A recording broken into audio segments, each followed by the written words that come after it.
Okay, good morning mga lods. Nandito tayo ngayon sa Barangay Tuminawog. Mga lods, para puntahan si Tatay Edgar Tabiusas. Si Tatay Edgar Tabiusas, mga lods, may anak na may dental problem. So ito yung kanilang bahay, no? Sa panawagan ng mga concerned citizen, mga nagmamalasakit sa pamilya ni Tatay, pinuntahan natin para makapanayam. And may lapit na rin sa mga nagmamahal natin sponsor para matulungan din sila sa kanilang pang-araw-araw. So ngayon mga lods, kakapanayam natin si Tatay Edgar kasama yung kanyang anak na si Erwin. Ito mga lods, si Tatay Edgar. Tatay, ilang taong ka na, Tay?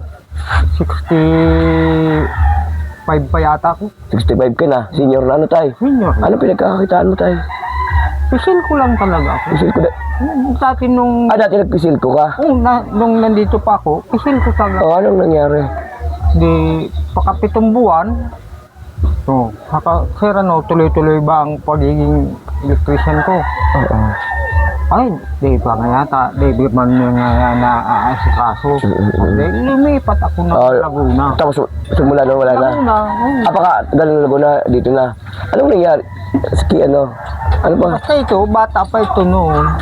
Inborn na talaga? Kinakarga ni mama, mama niya, dagat. Oo.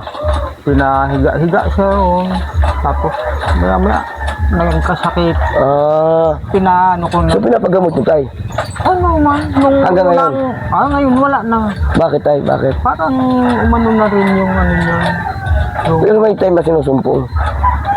Wala namang ano na yun. Wala. So, ano pinagkakakitaan nyo, Tay, sa araw-araw? Paano nyo na yung pang-araw-araw yung pagkain?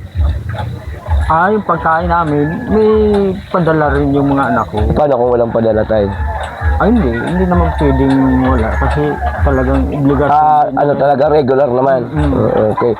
So bali, ang ibig ko sabihin, 5,000 lang kada linggo. Yun lang talagang inaasahan nyo na Tay? Paano pag nagkakasakit ka, Tay? Yun nga. Malakas naman, awa ng Diyos. Wala naman. Okay. Wala nung 1930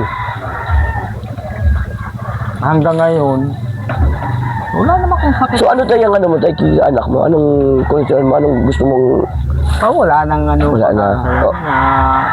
Talagang pagkabata? Pagkabata. Okay, mga lods, talagang inborn na, since birth. Pagkabata talaga. Ganun na talaga siya, nagka-problema na. Hindi nyo na-pa-check upan yan, Tay, Hindi nyo na-pa-check up. Hindi naman dahil wala. Okay, Tay, kung mahihingin ka, Tay, sa mga sponsor ko na tulong, ano yun? Pakisabi, manawagan ka. Kung anong magiging kaanuhan yan, sakit, pwede naman na ilapit na lang sa yan. Okay mga lods, sa madaling salita, parang give up na yung Tatay, kasi wala na rin pag-asa naman daw, sabi nila. And minsan hindi na napatingnan sa doktor mga lods, So, tinatanong ko si Tatay, bali ang problema naman talaga nila sa pang-araw-araw, no? Sana matulungan natin yung pangkain, bigas, Tay? Bigas. Yung mga gano'n, yung mga kinukonsumo nila sa araw-araw, yun lang naman talaga ang problema ni Tatay. So sa ngayon mga lods,